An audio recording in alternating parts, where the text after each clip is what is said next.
are live. Welcome to Beyond the Bar. I am here with Fasig Brooks. We have Rose, Kimmy, Dana. Thank you all so much for joining me. And each one of you, tell me a little bit about yourself. We'll start with Dana. Hi, I'm Dana Brooks. I'm one of the primary shareholders of Fasig Brooks. We pride ourselves on being a very progressive firm, very not your traditional law firm, and I'm very excited to have so many women partners, and we have women shareholders. So it's a very different style of law firm, and it's one that we enjoy, and we want to kind of hopefully serve as a model for other people who are starting up either law firms or other businesses to show them, how strong your business can be whenever you think outside the box and try new things. I love that. Dana, did you work for anyone else prior to opening up Fasig Brooks, like to get that kind of experience? Yeah, I'm 52 and I've been working in a law firm since I was 15. Get out, you're not 15. For somebody else up until 2008. And so that's whenever I became a shareholder in this law firm. And from basically the day of, I've been trying to change the old model and take it to something a little bit more innovative and progressive and more welcoming and opening to a broader range of people, including our clients, including our staff. So what do you think you're doing in particular? Obviously, we talked before this and you had stated most of the women at your firm, it's women owned and operated primarily, or there's a large percentage compared to other places. And would you say that kind of sets you aside? It does. It does. It sets us apart because we have 4 women partners. We have 4 shareholders. So 75% of our shareholders are women. That's unheard of in law firms, personal injury law firms. 55% of our partners are women. So that's something I'm very proud of, being over the 50% mark. But I'm not looking for parity. I'm looking for domination. That's what I'm talking about. I love that. And okay, going off of that, Rose, I did see, you can talk a little bit. You had helped me set this up. Thank you so much. And I did want to talk to you about that quote that I took from you, which was amazing. And you can tell me a little bit about yourself. But I think maybe that's what Fasig Brooks is, all about, is helping that underdog, really fighting for equality and so forth. So tell us a little bit about yourself as well, Rose. Sure. I started out at the firm doing mostly medical malpractice and have branched out into all areas of personal injury law. And I'm very excited and happy to have found myself in such a unique firm and such a unique position. Obviously, there's lots of personal injury firms around, from the huge ones to the solo practitioners or 1 or 2 lawyers. And I think we've got really great group here. Really excited to work with all these women and be, mentored both, officially and unofficially by having folks around to ask questions to all the time. And yeah, that quote, I was one of those people, I never really knew what I wanted to do. Like, I wasn't from out of the womb wanting to be a lawyer or wanting to be anything in particular. Kind of stumbled into it, honestly, but it was like, I want to do something that's not just about, capitalism or about, business. Obviously, that's a part of it, is you've got to make good business decisions, but something that can help people. And that's ultimately what we're trying to do. And what we do on a daily basis is very rewarding. Yeah, I love it. Kimmy, going on to you. Tell me a little bit about yourself. Hi. Hi. I'm from Tallahassee. I've been here since I was 4 years old, and I love it. I'm going to be here for the rest of my life. I have 2 kids, a 4-year-old and a 1-year-old.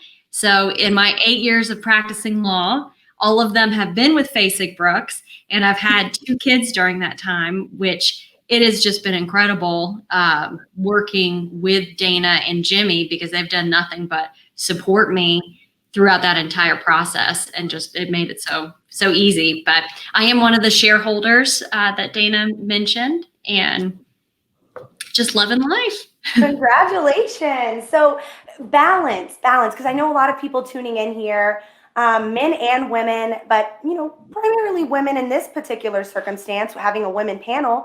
balance, what would you give advice on this platform of how you're handling balance? Being a shareholder, being a partner at a firm, working for Dana and Fasig Brooks and so forth. What would you say helps you in that balance? Well, number one, my husband, who takes care of a lot of stuff around our house and does a lot with our kids, but also something I learned from Dana, which is anything that I can sub out to somebody else to help me with, I need to do that. I have to prioritize my time and recognize the value in my time and get help where I need it for those tasks that maybe take up a lot of time but don't need to take a lot of time.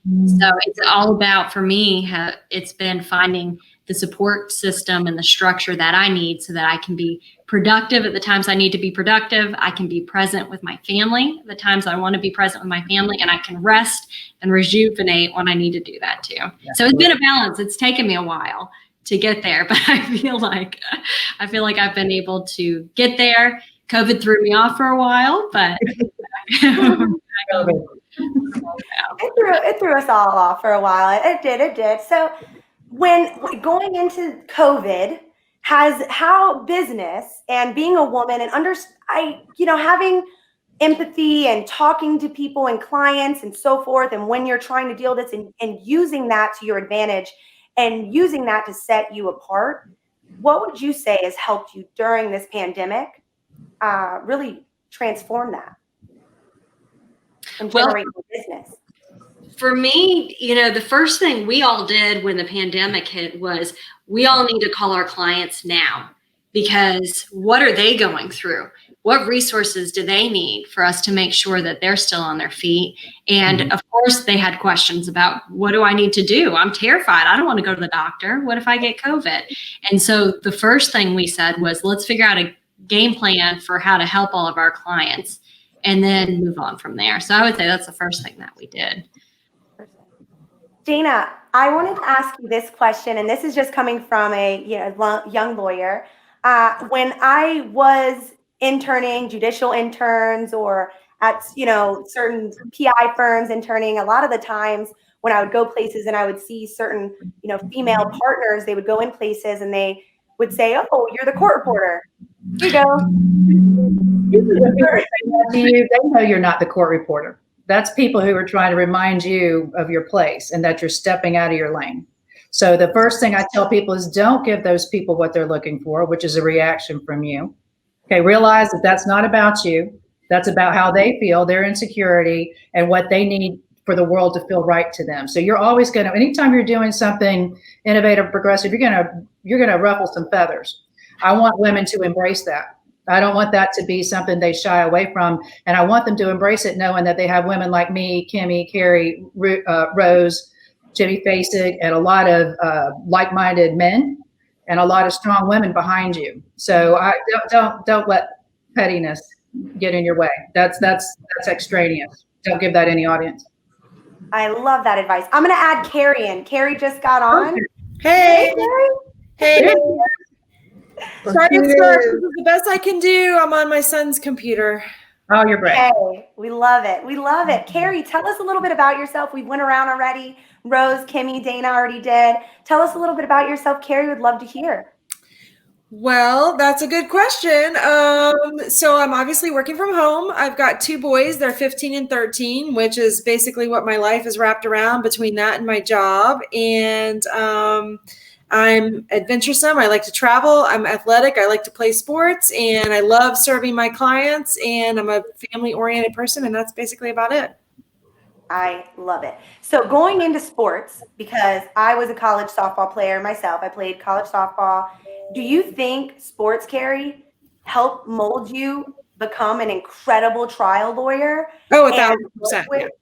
Can I answer that? She's the most competitive person you will ever be. Yeah. 1,000 million trillion %. Yes, all day long. I mean, it starts from a young age when, I was a gymnast when I was really, really young, and you're out there performing all by yourself, right? And you're 8 or 9 years old and there's a stadium full of people and you're trying to figure out how to not mess up and how to be under all this pressure. And it's the same thing that we go through right now in trial in front of a jury, how to think quickly on your feet and be under all this pressure and say the right things and do the right things and be an advocate and perform. And I mean, even being an athlete now, it's still the exact same way on the soccer field or with my boys, coaching them in tennis. So it's being an athlete definitely transitions well, I think, into performing as a trial lawyer. So I want each of you to give me an example of a challenge and a success that you have experienced in the law field and industry, either practicing or so forth, a challenge and a barrier you've had to break through and embrace that fire, like you were saying, Dana, and embrace it.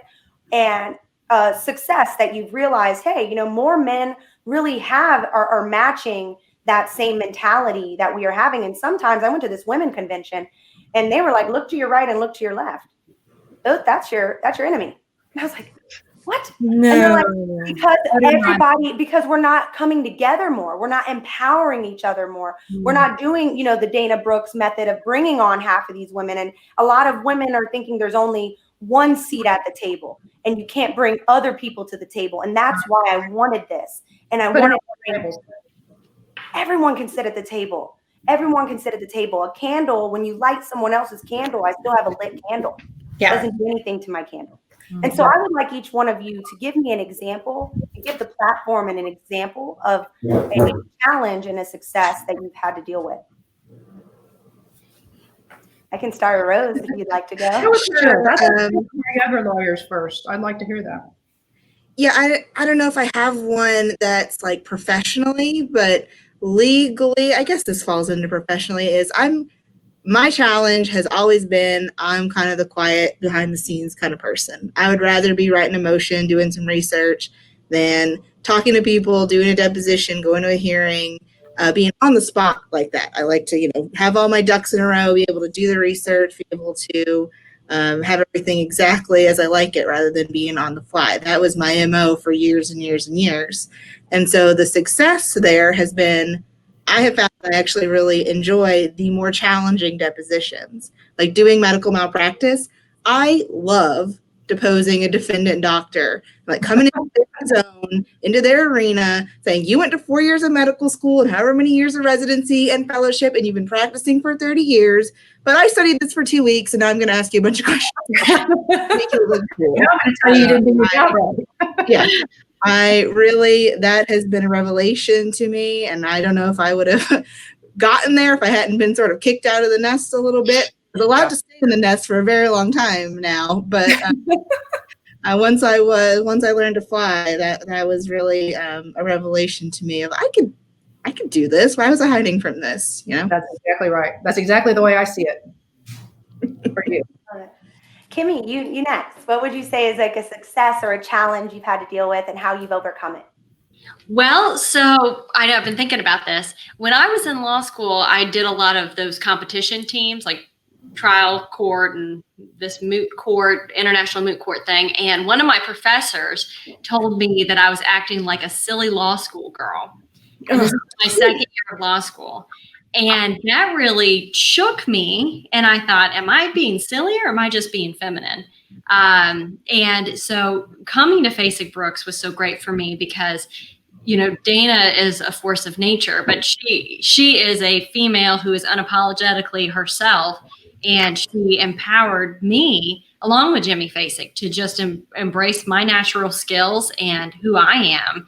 And so it was kind of coming into myself and growing as a professional, but also being okay with my own demeanor. I am not somebody who's going to yell at you or be what typically might seem aggressive with you, but that doesn't mean I can't be a strong advocate. I had to learn that because those words haunted me for so long. The silly law school girl, let's make sure I'm not her. And so that was just kind of coming into my own confidence and comfort with who I am and being my own kind of advocate. Well, I'm so proud of you. Yeah, I'm so proud of you. Well, I'm so thankful for the support that I've had in being in this firm because this has been my entire career at this firm, and I've never felt like I wasn't able to move up, or, I'm already a shareholder, right? Like I was supported throughout the entire process, and I continue to be supported. So it was a lot of my surroundings that helped me with that too. Yeah. Yeah, I think from looking at all of us, you could definitely tell there's not one right way to do things, one right way to be a lawyer. And you have to embrace what works for you. And we've been allowed to do that. Yeah. Like that. Well, Dana, you're putting a team together. I love that. I love the shareholder stuff too. I mean, the fact that you understand more people can sit at the table and all of this is just so amazing. So I did want to, thank you for that and showing us the platform for that. And kudos to you. You need to be open to other people's opinions. A lot of people, once they get to where they want to be and they have some power and some authority, they don't like to share it. They feel like it'll diminish them or water them down or whatever. But so many times, Jimmy and I are very simpatico in a lot of ways. That's why we go along so well in organizing the firm. But we learned that we don't know everything. And just because we think we've got a great idea, so many times we've talked to our other partners, because we were we weren't sure we were making the right decision, or we were missing some pieces. And it's so wonderful to have some other people that you respect and listen to their input. And then we always end up making a better decision once we seek input. So that's the first thing, is to embrace alternative points of view, embrace diversity, instead of just, saying I'm the king or I'm the queen and don't take this away from me. But that just comes from being a very secure person and realizing that you have limits. You don't know everything. And that's not people are so afraid to be called ignorant, as if they know everything. It's nonsense. No one knows everything. You're ignorant of something. Come on. That's not an insult. That's an acknowledgement that you can grow. And so I just look at it as that many more big heads and big brains to pick. Hey, Kaitlynn, I want to go back to something that Kimmy said.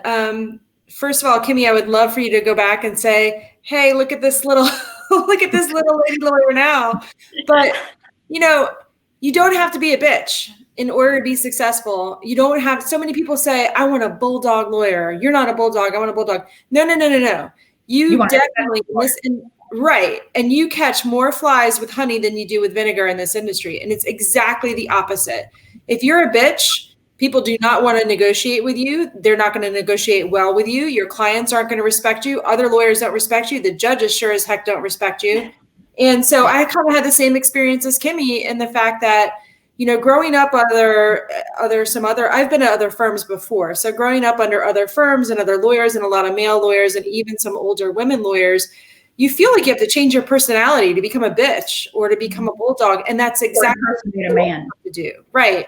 So coming to this firm, I've had the same experience as Kimmy. I've been allowed to use my voice and I've been allowed to use my personality, which is not bitchy, to be very, very successful. And it's working, and it's worked for a number of years. And I love that. I love that I can be myself and I don't have to try to pretend to be somebody else to be successful. Mm-hmm. And then the other thing is that one of the great things about being here, is obviously I am working at home. My son is right. I'm using his computer, but he's right next to me. He's doing his Algebra 2. I'm sitting here, at my workstation doing my work, and he's next to me. And it's just really, it's really powerful to know that I can be at a place where I can balance a family and a career successfully. And it has been successful for the past 4 years doing it. And I don't feel like I'm dropping the ball anywhere. And there's very few law firms that will allow you to do that, and that will believe that you can be successful at both balancing a family and a full-time job as a litigator. Yeah. Incredible. I actually have tears in my eyes. I don't know if you can see that, but I'm like tearing up because it's really beautiful. It really is. And empowering is so important, empowering women and bringing together camaraderie, because you see it all the time with guys. They have this brotherhood. They have this good old boy. Yeah. What's up with us? We need to have it, we need to come together. We need to have this. And But their camaraderie and the way they've done business for so many years really excluded women, even when it wasn't their intent. It was just natural behavior, like, Monday evening poker night. A lot of business gets done in settings like that. not a lot of women, first of all, have any interest in it. Secondly, they're just like, our time is so valuable. I don't want to spend it that way just so I can be heard in my own company, in my own firm. Mm-hmm. And so that makes no sense to me. That doesn't make any more sense than us all going for a spa weekend and then sending a memo to our male partners, letting them know what we decided on Monday. They wouldn't like that. But for years, that was kind of an MO. And so that doesn't make sense to me. And I have another philosophy that I would want to share, and that is take a chance on women because they can do anything. They have a network of resources. So I don't like to hear things like, I don't really look at gender. I look at who's the most qualified for the job. That's almost always going to be a man because they got there first. That's what privilege is. They had the shot at school first. They had the shot at, corporate advancement first. So don't look at it and go, well, she's just right out of law school. No, spend the time to mentor her so she can get caught up to speed, because I promise you, it's not going to take her as long. It's like a first generation immigrant. Anybody's got their first shot. You can they're a good bet. They're a good bet. So for us, it sure as heck has paid off. I couldn't be happier.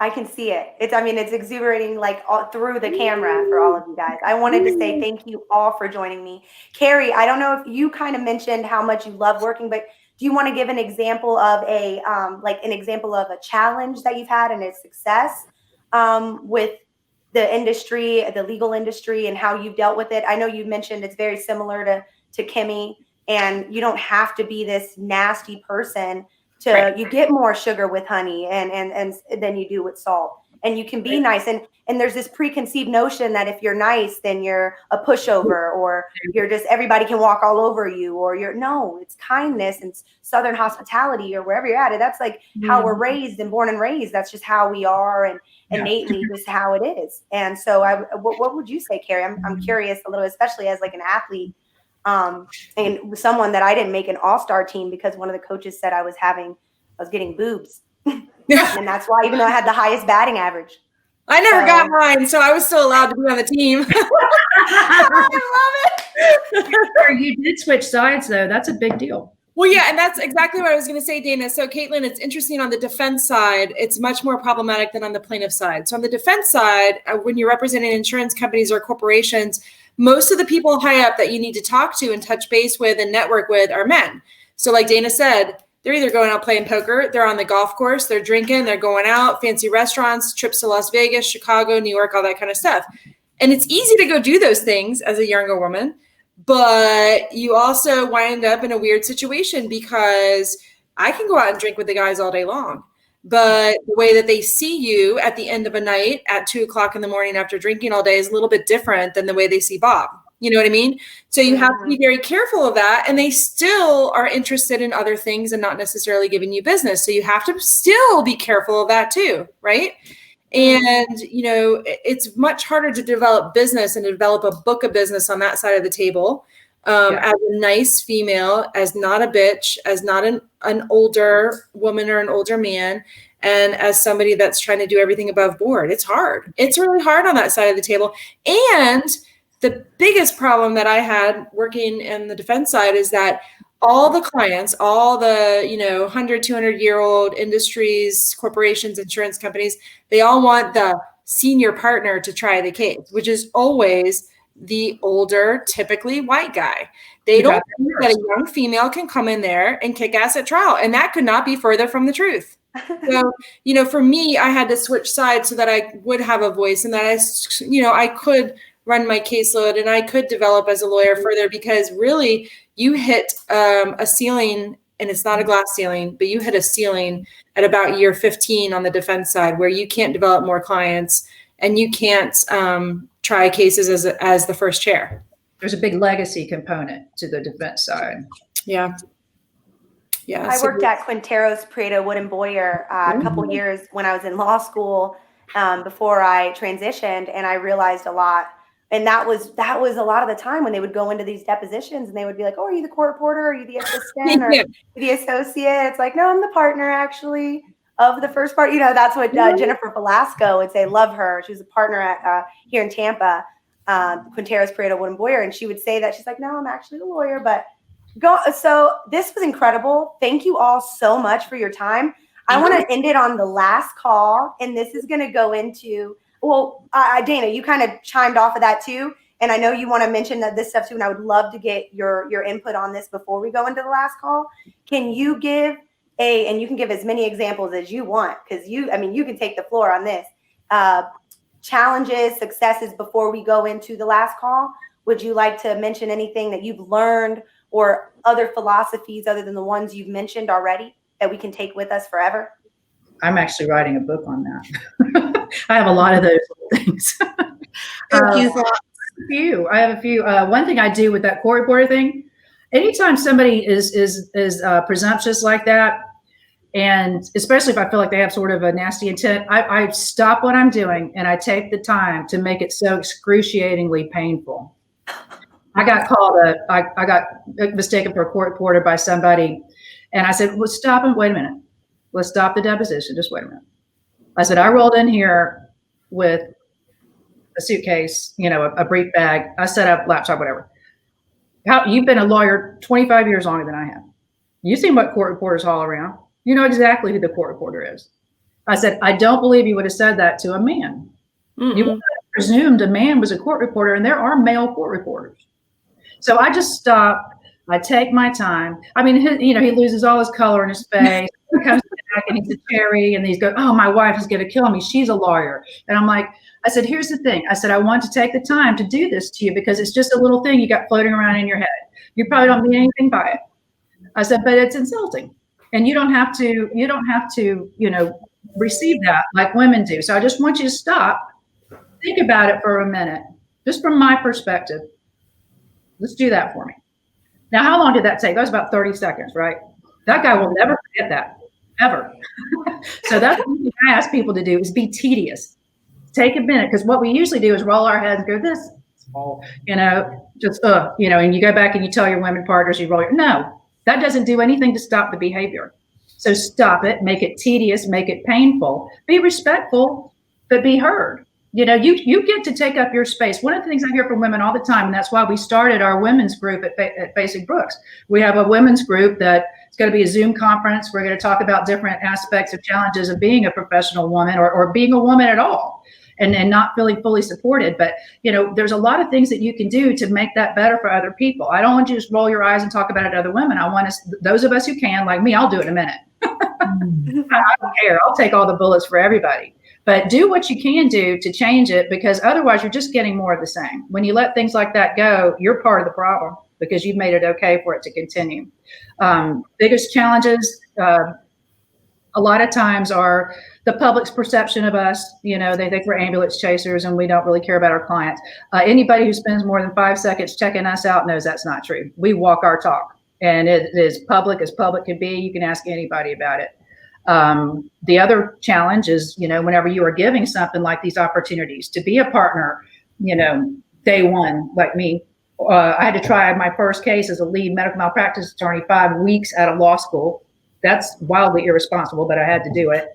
But you know what you do? You jump in. The biggest challenges for me have been the things that catapulted me into success. And that were those scary things that I did not want to do. And I would literally sit there and think, this is irresponsible. I should not have this responsibility. This is a terrible decision. I am not prepared for this. But listen, lady, you got to do it. So you do it.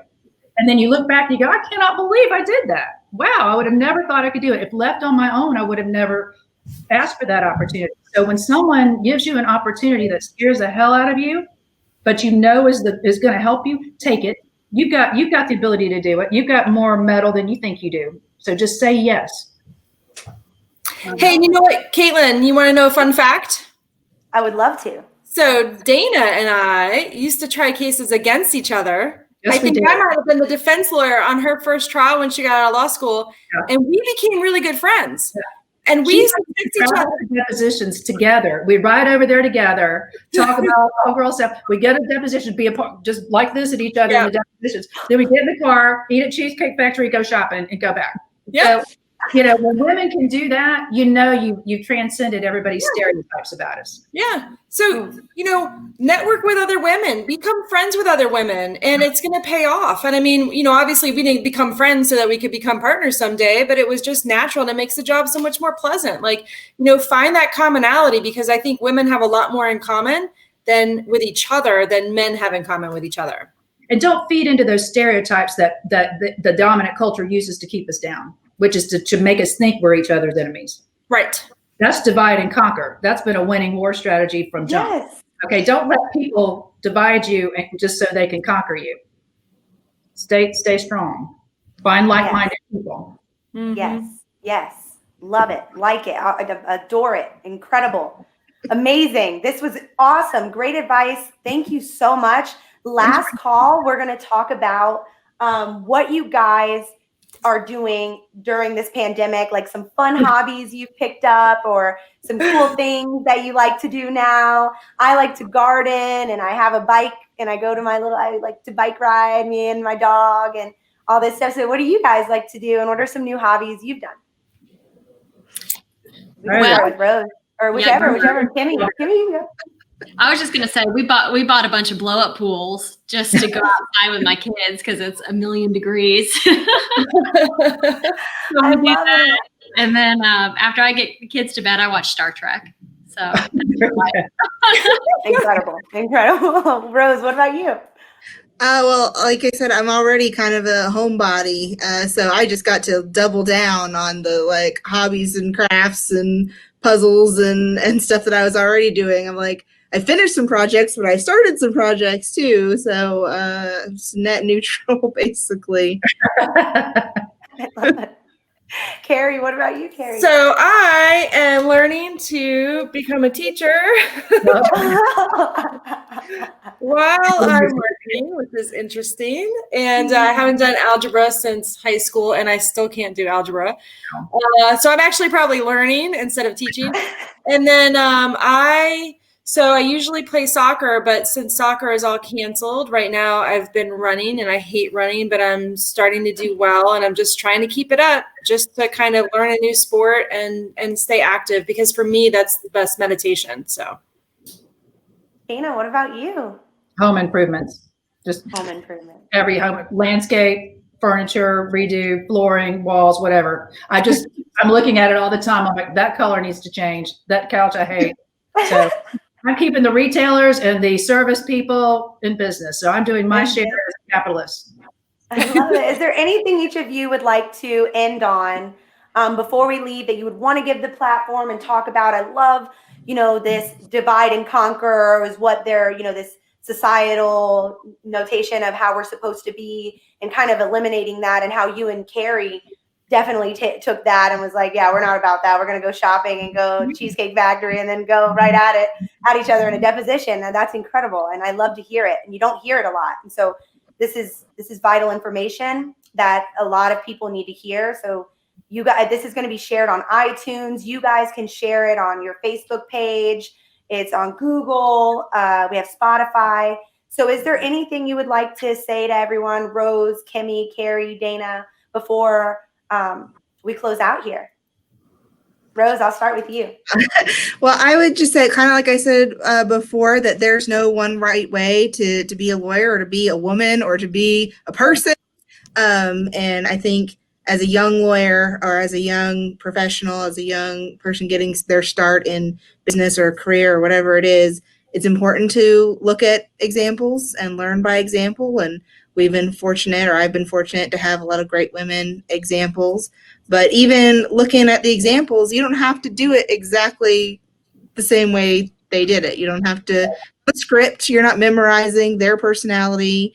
If like Carrie, you came up under a bunch of more bulldoggy type of people, that doesn't mean that's what you have to do to succeed. So I think that's kind of what our message is, and it's going to be with the women's group, is find what works for you. We're happy to be examples or to learn from other people, still learning from other people all the time. But you have to make it work for you. Yeah. Great. I love that, Rose. Kimmy, I was Katie, just to echo Rose. I was in a mediation the other day, and a female defense counsel just blew me away. You know, I'm always looking for opportunities to learn from other attorneys, men and women, to continue to grow. But I guess if the question is any advice, I'd say look for the balance. That's something that I had to find with the kids and the work, and just finding time for the self-care, because that always makes me a better attorney and lets me come from my genuine heart when I'm talking to people, because I'm not burnt out. I've got enough emotion and love and care that I can give to them too. Great advice. Yeah. Great point. Great point. Carrie. I would say just to support each other instead of tearing each other down. I think, you know, for me, like I said, I've been at other firms where you get torn down, you get criticized. It's always about what you're doing wrong.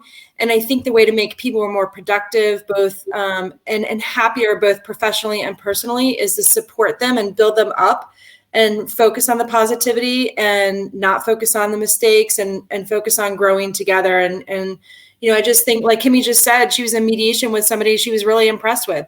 I love when that happens, and I can tell them how amazing they are and how wonderful that was. And you can still support each other and be on opposite sides of the table. So I just, that's the one thing I would have to say. And that's one of the things that my firm is so good at doing, Dana and Jimmy in particular, is just being supportive and building everybody up instead of tearing people down. Great. Dana, what about you? I have three things. I would say, like Carrie said, find some way to build up another woman. When you interact with her, just find something nice to say, something encouraging to say, because I promise you she needs to hear it. The other thing is make a promise to never, ever be a mean girl. And what I mean by that is, it's okay to have a dispute with somebody or not agree with somebody, but make it a substantive disagreement. Don't ever say things about their clothes, their weight, their hair, or how ridiculous they look, or can you believe the way she sounded, or no, that's mean girl high school stuff. We're adults. There's no room for that in an adult person's life. The last thing is, I want women to stop giving deference to men for no other reason than their gender. You are not a second-class citizen. They are not superior to you. Now, I love men. I'm famous for it. But I don't think they're better than me. I don't think they're smarter, more capable, you know, inherently superior in any way. And so I never show deference to a man just because of his gender. And so I tell that to young girls. I tell it to every woman. And if you don't think you do it, keep one of those clickers in your hand and click every time you accommodate that fragile male ego all day long. You do it more than you think, because you were raised to do it and the world told you to do it since you were a child. So that's what I ask you to be. It's an awareness piece. Be aware of how much you're perpetuating the way you're treated that you don't like.